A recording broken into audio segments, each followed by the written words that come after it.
this day is also a reminder of a case which started in 1994, and this was called ISRO spying case.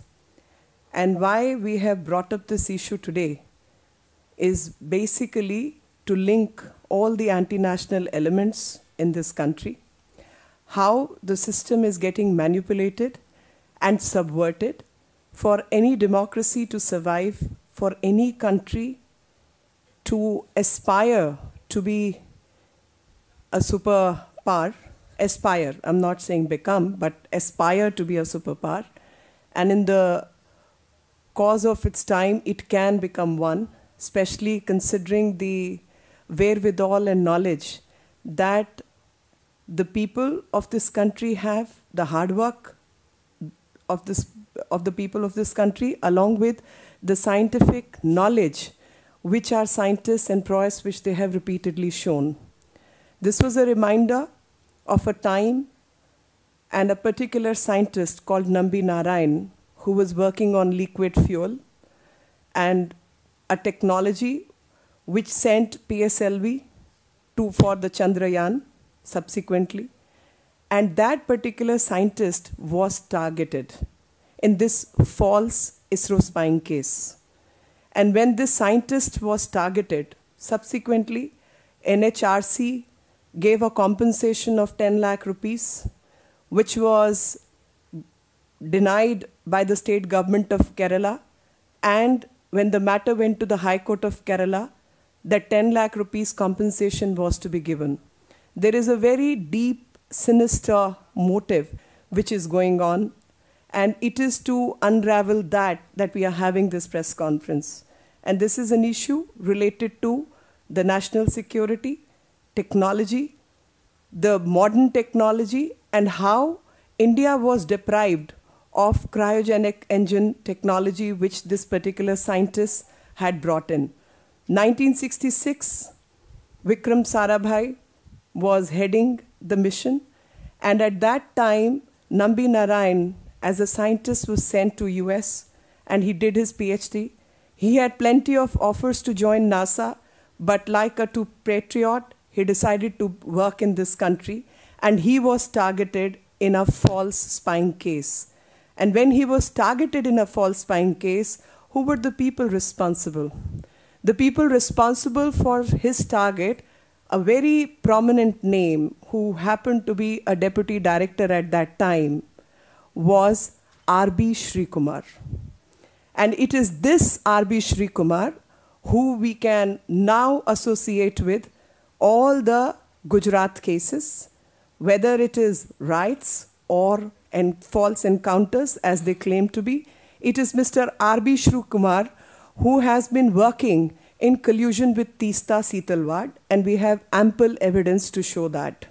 And it is in this context the case becomes important. I've issued a press note on this because it's a detailed press note. I'll read out a couple of paragraphs so that we are very, very clear on the timeline, the facts, and the collusion. The collusion of anti-national elements who on one side subverted the liquid fuel mission or rocket which this country was working on.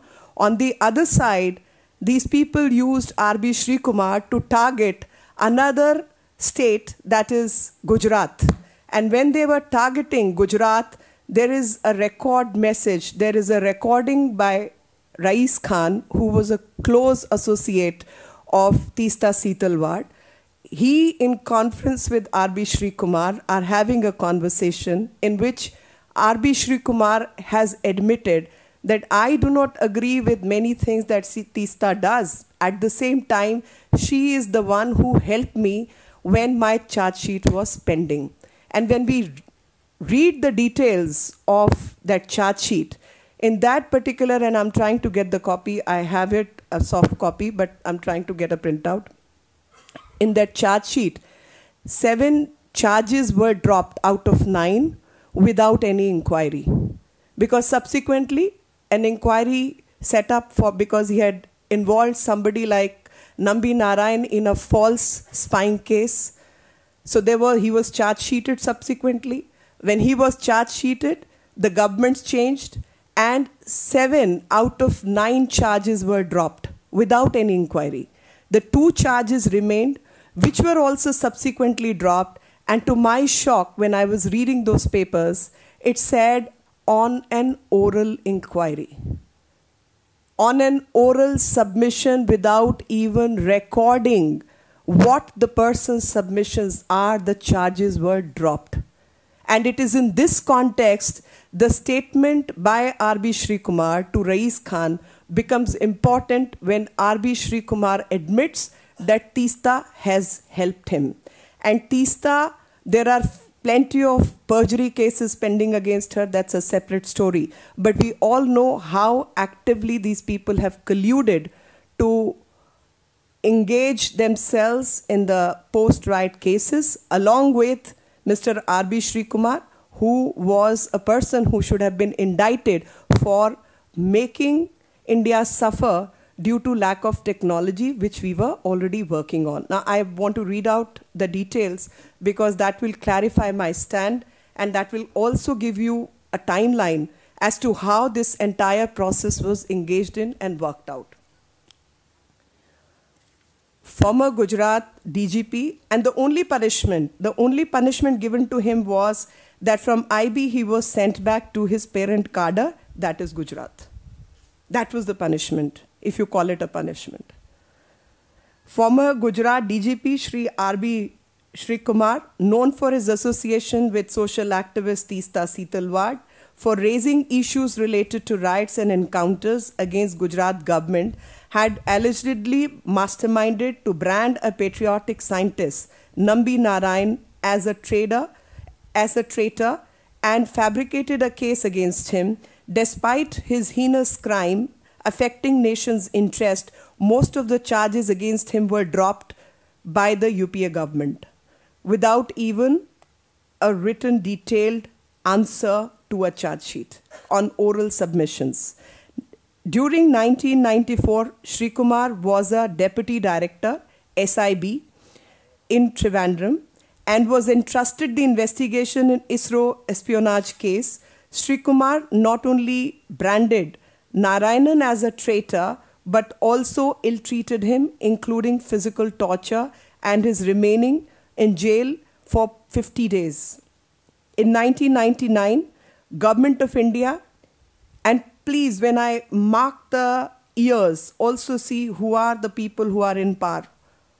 You must connect the dots. In 1999, Government of India initiated disciplinary proceeding against the IPS officer and was served a charge sheet that included physically taking over the possession of the accused from the lawful custody of Kerala police without completing legal formalities and conducting independent investigation disassociating the Kerala police. Srikumar was charged that he did not prepare written statement of interrogation in respect of 2 persons interrogated by the team, one of them being Narayanan. Besides, the interrogation statements prepared by his team were left unsigned and undated. He failed to conduct verification about the veracity of the statements of the accused persons as recorded by the team of IB officers without assigning any reasons, which resulted in irreparable loss and humiliation of respectable scientists of ISRO and others according to charge sheet. Matthew John, who was then the joint director, IB, senior of RBS, sent a message stating that disclosures made by the accused persons were a mixture of truth, half-truth and untruth. Thus, Srikumar was fully aware of the fact that investigation report prepared by their team was full of contradictions and statements of many accused did not match each other. Despite this, RBS did not conduct verifications of disclosures made by the accused persons. Narayanan, an Indian scientist of repute, started his career way back in 1966 with ISRO. During the tenure of Dr. Vikram Sarabhai, who was heading ISRO, it was Sarabhai who sent him to Princeton University for further studies. Narayanan, who completed his PhD, got attractive offers that included one from NASA, but preferred to work for his country and adhere to ISRO. It was Narayanan who introduced the liquid fuel rocket technology in India in 1970, when former President of India, APJ Abdul Kalam, was scientist and his team was working parallelly on a solid motor. His contribution in the PSLV that took Chandrayaan-1 to the moon in 2008 was immense. Naturally, the above fact suggests that Narayanan was one of the top scientists of India and never ever got enticed by the lucrative offers. Unfortunately, the fallout of the ISRO spy case led to a brilliant rocket scientist losing his entire career, and in the process, nation suffered immensely. It all started in 1994 when a Maldivian woman, Mariam Rashida, an alleged spy, was arrested in October that year by Kerala police. On Rashida's confession, K. Chandrasekharan, an agent of the Russian space agency Glavkomos in India, was arrested later on. Soon after, a team of police arrested Dr. Nambi Narayan and another Maldivian woman called Fawzia Hassan, allegedly Rashida's handler. In November 1994, the then Congress UDF government in Kerala formed a special probe team headed by DIG Sibi Matthews. A week after, another ISRO scientist, D. Sasikumaran, was arrested from Ahmedabad, where he was posted. In the connection of this case, police arrested a Bangalore-based labor contractor called S.K. Sharma. In December 1994, the case was handed over to CBI. The official of the Central Investigating Agency questioned senior IPS official Raman Srivastav. The issue also became critical as A.K. Antony started attacking his rival K. Karunakaran, who was then the Chief Minister of Kerala. In March 1995, K. Karunakaran was forced to quit as Chief Minister over his refusal to suspend Srivastav. Antony took over as CM. 2 months later, CBI submitted closure report in a special court in Kochi. By that time, in June, assembly elections came and Congress UDF lost election. CPM-led LDF government came to power. The new government withdrew the consent given to CBI to probe the case and decided on a reinvestigation by the state police. In December 1995, Kerala High Court allowed the reinvestigation, which CBI challenged in the apex court. Supreme Court quashed the Kerala government's order to reinvestigate, saying the move was against good governance. All accused were freed of the charges. Meanwhile, Hassan and Rashida were also released from jail.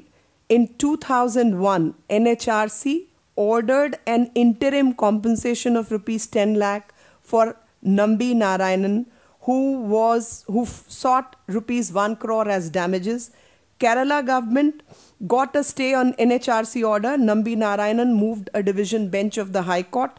In September 2012, division bench of the High Court vacated the stay and asked the government to pay interim relief to Nambi Narayanan within 3 weeks. The bench said NHRC would continue the proceedings for the final hearing. Interestingly, by 2004, it was clear that ISRO spy case was a fabricated story and a fabricated case done at the behest of individuals and entities who are inimical to the success of ISRO and India. Another thing was that many men who single-handedly responsible for the fabrication of this case was none other than Shri Kumar, R.B. Shri Kumar. However, things changed dramatically in the second half of 2004 when the UPA government came to power. In an obvious quid pro quo, R.B. Shri Kumar was given a clean chit. On 13 December 2004, MHA issued an order dropping 7 charges out of 9 even without conducting an inquiry whatsoever. In just about 1 month's time, the entire process of appointing the present officer, inquiry officer, conducting the inquiry, completing the inquiry, preparing and submitting inquiry report, consideration of the report at various levels, and issuing the final order, dropping charges against Sri Kumar was completed. This is the efficiency with which UPA worked, and we have seen post this case how efficient the UPA has been. 1 month, everything over. As a part of the quid pro quo, RBS was expected to launch a tirade of lies and untruths against the BJP government in Gujarat for political reasons. Apparently, Sri Kumar was honored on his part of the deal with the political suitors and continues to do the same even today. Interestingly, RB Sri Kumar, in a conversation with Teesta Setalvad, with Rais Khan, ex-aide of Teesta Setalvad, on 4/11/2010, admitted that Teesta helped me when charge sheet was given to me. And that is available on YouTube. I'll request, Navrang is here. Navrang, if you can play that. The link is available on the YouTube, where it's an audio link. He is admitting that Teesta helped me after 9 minutes. Just play it up. She helped me when I was handed over the charge sheet. Apart from various उसके अंदर देखिए, मैं आपको बताऊं sir, उसके अंदर जितना भी इन्होंने एफिडेविट भेजे हैं, पूरा डेटा उसके अंदर है कंप्यूटर के अंदर। और कल अगर उसकी जांच होगी तो ये जितने भी साक्षी हैं ये सब झूठे पड़ जाएंगे। ये सब झूठे पड़ जाएंगे क्योंकि प्रूफ है वो। ये जो साक्षी देखा नहीं, वो साक्षी से ज्यादा आइडिया उनका मन में नहीं है। गलत आइडिया नहीं देना चाहिए, वो तो गलत है। अभी तो मैं कुछ देखा नहीं, मुझसे साक्षी बनाओ, मैं बोल रहा, सब पूरा झूठ हो जाएगा ना। वही तो बात है ना। तो अब इन्होंने गलत करा है ना, इन्होंने गलत करा तो मैं अपनी जान बचाने के लिए जो कर सकता था मैंने करा। अब क्यों गलत करा दिया? वो केस को मजबूत बनाने के लिए किसके लिए गलत करा दिया? यही बात तो मेरे समझ में नहीं है, उसने मेरे खिलाफ एफिडेविट क्यों करवाए? क्योंकि आपके साथ झगड़ा ना चाहिए। कुछ भी हो, एम्प्लॉयमेंट में कुछ झगड़ा हो तो आप चले गया, ठीक है, बाद में आपको पीछे बढ़ना नहीं चाहिए। देखिए, मैंने आज तक उसके जो मेरा उसके ऊपर पैसा निकलता, मैंने आज तक वो भी तो नहीं मांगा उससे। मैंने उसको फोन नहीं करा, मैंने लेटर नहीं लिखा उसको, कुछ भी नहीं करा मैंने। और मैं आज भी कुछ नहीं करना चाहता हूँ। आज भी मैं उसको नुकसान नहीं पहुंचाना चाहता हूँ। जो मैंने मेहनत करी है, वो मेहनत को मैं पानी नहीं फिरते हुए देखना चाहता हूँ। मैं करूँ क्या? मैं खुद बहुत परेशान हूँ। तो इसमें कोई आप इनके साथ कैसे कुछ कॉम्प्रोमाइज करिए। मैं सजेस्ट करूँ उनको, टेलीफोन करके बोलूँ। हाँ, तो आप बात करिए, क्या होता है आप बताइए मुझे, क्या करना चाहिए मुझे। मैं आपके आप मेरे बड़े हैं और आपने प्यार से मुझे पूछा है, तो मेरा धर्म बनता है कि मैं आपके सामने रिक्वेस्ट करूं कि भाई आपको अच्छा रास्ता निकाल सकते तो निकालिए। जरूर जरूर। मैं बात बता दूं, मेरा क्या है था, वो मैं सर्विस में बहुत रिस्क लेकर इनके विरुद्ध अफिडेविट दे दिया। उसमें मेरे विरुद्ध मेरा थ्रेट था, मुझे सुपरसीड किया, डिसमिसल नोटिस दिया। वो उस समय तीसरा ने मदद किया। इतना ही हमारा दूसरा ज्यादा कुछ रिलेशन नहीं है। तो ये सभी आप झगड़ा होते हैं, मुझे बहुत आप भी कि मेरे खिलाफ दिन रात आप काम करते हैं। मैं खुद देखा था, मेरे खिलाफ डिसमिसल नोटिस था, मेरे को सुपरसीड किया और उस समय तीस्ता ने मेरा मदद किया। That is the connection. WikiLeaks, etc. I'm not even going into the details, where we know that Teesta was visiting certain embassies, etc. I'm not even going into the detail. As per my information, there were a couple of